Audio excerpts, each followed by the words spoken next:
Yesterday, I uploaded my Monday morning tennis rant. I talked about Carlos Alcaraz winning Monte Carlo. And usually the first 3 or 4 days of the next event are somewhat uneventful unless you have some really great matches or a top seed goes out. But generally speaking, the tournament gets super exciting as we get towards the weekend and the later rounds.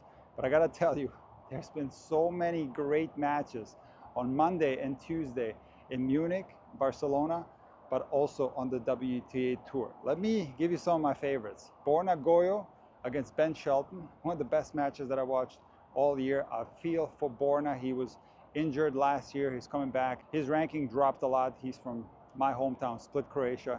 Tall guy, big serve. Kind of plays like Marin Cilic, very similar style of ground strokes. And he played exceptionally well against a very good Ben Shelton. Shelton came to the clay court season early. He played Monte Carlo. He made it to the semifinals of the doubles, and he was playing well, but Borna Gojo was playing even better. He won the first set 6-4, got the second set into a tiebreak, and had the chance at 6-4 with 2 match points to finish the match off with a backhand volley, but the ball caught his frame, and he did have a good look at a somewhat tricky volley. He ended up losing that set, and in the third set at 6-5, Gojo, Shelton serving, he has another match point, and he's in a rally, everything's neutral, and he just steers the backhand a tad long, and after that point he didn't really have any more chances to win this match, and Ben Shelton pulled through 7-6 in the third. Phenomenal match, and Borna was very close to winning this one. Hopefully he can get confidence from this. He did qualify for the main draw and start getting his ranking back up. Another great match that I saw was Alcaraz against Ethan Quinn. First time I saw Ethan Quinn play, and I'm super impressed. Big serve, big ground strokes, moves well. He took Carlos Alcaraz to a second set tiebreak, and I did not think that Carlos Alcaraz played a poor match. If you read the comments, Carlos is getting bashed all the time. If he loses a match, he gets absolutely destroyed. But even if he wins a match close, takes a set to 7-6 or loses a set, everybody starts writing how bad Carlos Alcaraz is. You get a grip. He didn't play bad against Ethan Quinn. Ethan Quinn is a great player, and he made that second set super tricky. So those were 2 of the most interesting matches among many others that I've seen in the first 2 days.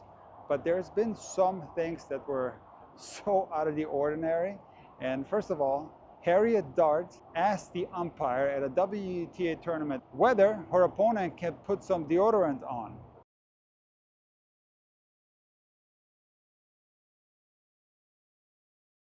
And this is one of the worst things that I've ever heard happen on a tennis court. And you would think that this would top the list of things that have happened in the last 2 days, but no. I saw the absolute best on-court celebration after a match that I've ever seen. I was laughing so hard. Now, it's at the same time the best celebration of all time, but also the worst, because it took place under really weird circumstances. So, a 17-year-old German, Diego Dedura Palomero, I think he has some Chilean roots, but he's German, 17 years old.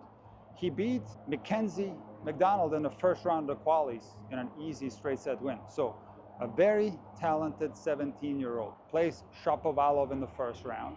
Wins the first set 7-6, up 3-0 in the second set. Shapovalov wasn't feeling well. He had his temperature checked on the court, and he ended up retiring. Diego goes up to Dennis, shakes his hand, and after that, he erupts. He starts screaming like he had just won the entire tournament. But he took it further, because what he did after that would have been okay if somebody wins the Golden Slam.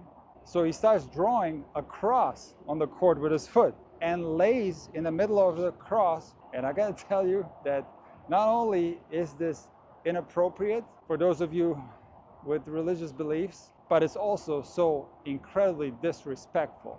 Look, I understand that he's only 17, and I did find it funny, but Denis Shapovalov wasn't too pleased. He gave him a look as he was exiting the court like, what are you doing out there? And look, there are no rules against what Diego did there.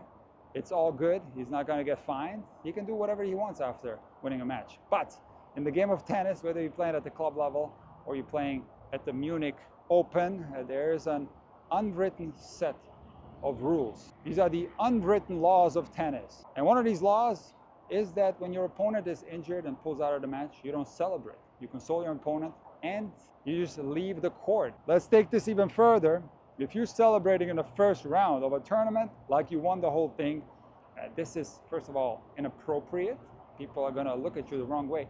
But from a mental standpoint, it's also wrong, because I understand that he's only 17 and I'm accepting this because he's only 17 and he's going to learn. A very talented player. I'm excited to see him in the second round. But if you have the mindset that this is your lifelong accomplishment and you allow the highs to get too high, it's likely that you're going to underperform in the next match. Everybody should listen closely to what Nadal said. Don't let the highs get too high and don't let the lows get too low. And of course, these youngsters that are coming up, they're influenced by all kinds of things these days. And I'm not gonna say that Diego is the only one behaving poorly, let's say, or inappropriately. There's a lot of other youngsters not behaving the way we like it. We old timers, we are used to tennis being the gentleman's sport. And this is the reason why I appreciate Jannik Sinner and Carlos Alcaraz at the top of the game, because they treat the game of tennis with respect. Again, the unwritten law of tennis is something that we should all abide by. And I'm sure that when Diego is looking at the clips of him doing this after the match point, in a few years, he's going to be cringing himself. But again, this is the favorite time of the year for me. I love clay court tennis. I love these clay court matches. They're so different from the hard court matches. For me, I wish the clay court season was longer.